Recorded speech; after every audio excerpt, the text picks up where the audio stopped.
Ashama harka fuuni daawwattootaa fi dhaggeeffattoota Gadaa Miidiyaa Neetwoork oduu keenya guyyaa har'aa qabannee dhiyaannee jirra. Hangafoota oduutiin eegalla. Waraanni bilisummaa Oromoo zoonii Kibbaa waraana Bilxiginnaa haleeluu beeksise. Wallagga Lixaa aanaa Beegiitti waraanni Bilxiginnaa nama tokko ajjeesuun kaan ammoo madeessan. Wallagga Bahaa aanaa Kiiramuutti humnoonni finxaaleeyyii Amaaraa lubbuu nama 7 dabarsuun dhaga'ame.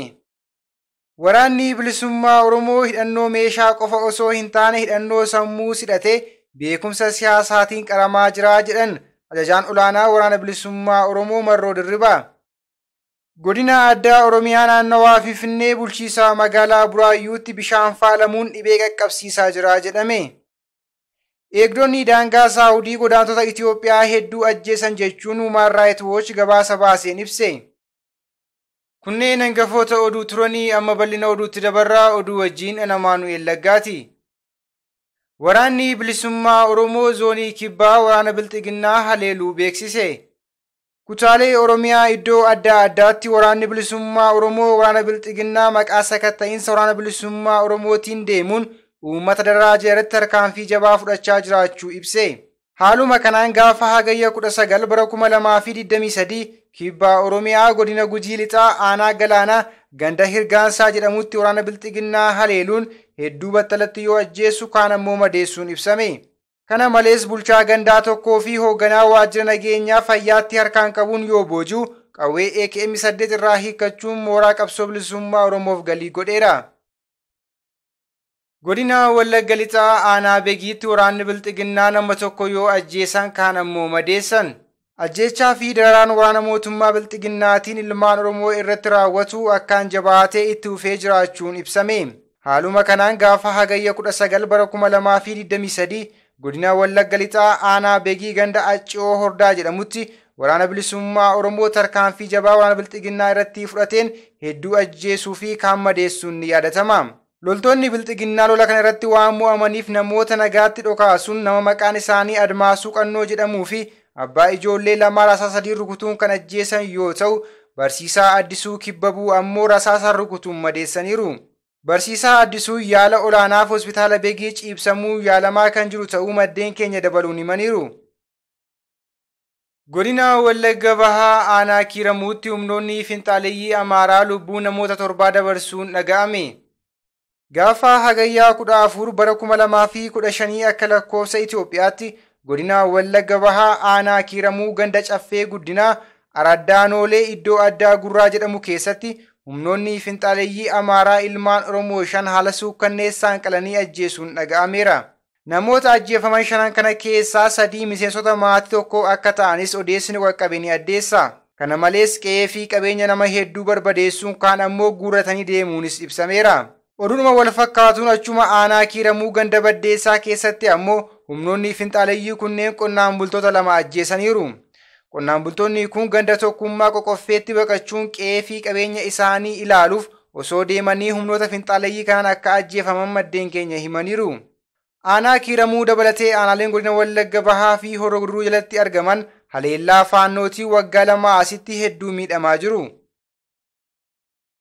Waraanni bilisummaa Oromoo hidhannoo meeshaa qofa osoo hin taane hidhannoo sammuu hidhatee beekumsa siyaasaatiin qaramaa jira jedhan ajajaa olaanaa waraana bilisummaa Oromoo Jaal Marroo Dirribaa. Ajajaa olaanaa waraana bilisummaa Oromoo Marroo Dirribaa kana kan jedhan sirna cufinsaa barnootaa ga'umsa hooggansa siyaasaa fi waraanaa zoonii Lixaa irratti. Waraanni bilisummaa Oromoo kan mirga hiree murteeffannaa uummata Oromoo mirkaneessuuf mootummaa Itoophiyaa wajjin wal waraanaa jiru loltoota kaayyoo qabsoo sabichaa tarkaanfachiisan hidhannoo waraanaa fi sammuutiin leenjisaa jira. Tibbana mooraa leenjii Dirree Lixaa Bahaa fi Giddu Galeessaatti humnoonni waraanaa haaraan hidhannoo waraanaa fi beekumsa siyaasaatiin leenji'aa turan eebbifamanii jiru. Eebbifamtoonni mooraa leenjii waraana bilisummaa Oromoo keessaa bahanis dirqama qabsootiif bobbaafamuu qondaalonni waraanichaa ibsaa turanii jiru. Qondaalonni waraana bilisummaa Oromoo Dirree Lixaa sirna cufinsa barnoota gahumsa siyaasaa fi waraanaa irratti haasaa taasisaniin mooraa qabsoo Oromoo keessatti qondaalonni afaan qawweetiin qabsaa'an qofa osoo hin taane qabsaa'ota hidhannoo sammuutiin qabsaa'an oomishaa jirraa jedhan.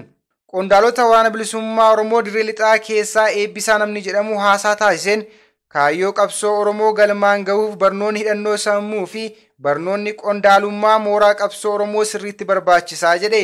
Ajajaan olaanaa waraana bilisummaa Oromoo Marroo Dirribaa Lammeessaas gama isaaniitiin yaada sirna cufinsa barnoota gahumsa siyaasaa fi waraanaa kana irratti kennaniin qawwee dhokaasuun cinaatti hidhannoo sammuu qabaachuun barbaachisaa waan ta'eef waraana bilisummaa Oromoo kanaaf gahumsaa jirraa jedhan.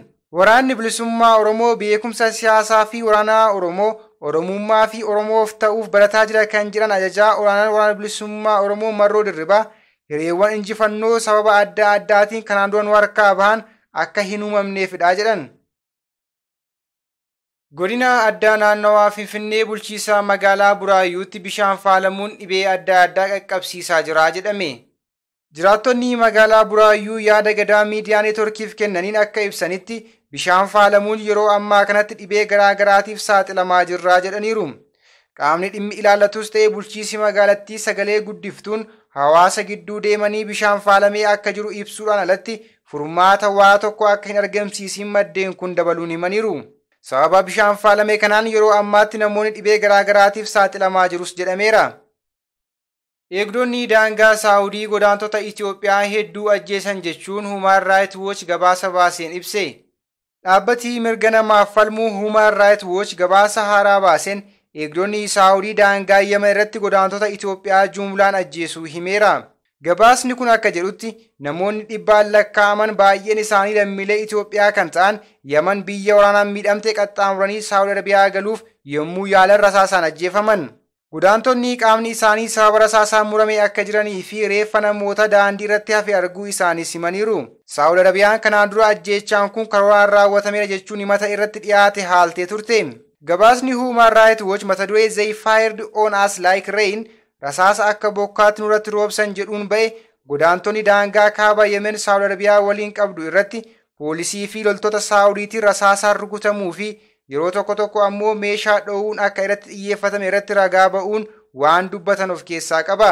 Dhaabbata mootummoota gamtoomanii dhaabbanni godaantota idil addunyaa IOM akka jedhutti waggaatti namoonni 200,000 ol ta'an imala hamaa kanaan galaana gaanfa Afrikaa irraa gara Yemenitti qaxxaamuranii achiis Saawud Arabiyaa seenuuf yaalu.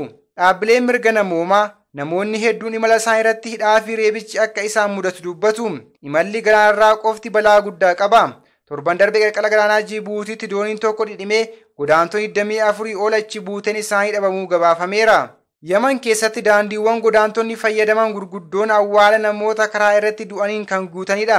Waggaa 2 dura wiirtuu godaantotaa magaalaa guddoo biyyattii Saanaa jiru keessatti balaa ibiddaa uumameen godaantonni hedduun du'aniiru. Magaalaan kun finciltoota Huuttii jedhamaniin kan bulchamtudha.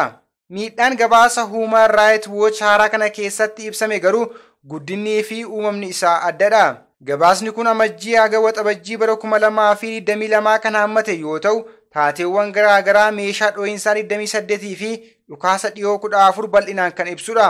Suuraalee fi viidiyoo suukanneessoo namoota lubbuun oolan irraa nutti ergame dhibbaan lakkaa'aman argeera. Madaara saasaa fi dho'insa baay'ee sodaachisaa ta'es agarsiisu. Fageenyi daandii qaxxaamuruu daangaa fi namoota lubbuun hafan argachuu rakkisaa ta'uu isaa namoota meeqa akka ajjeefaman sirriitti beekuun akka hin danda'amne taasisaa jedhu barreessitoonni gabaasa kana.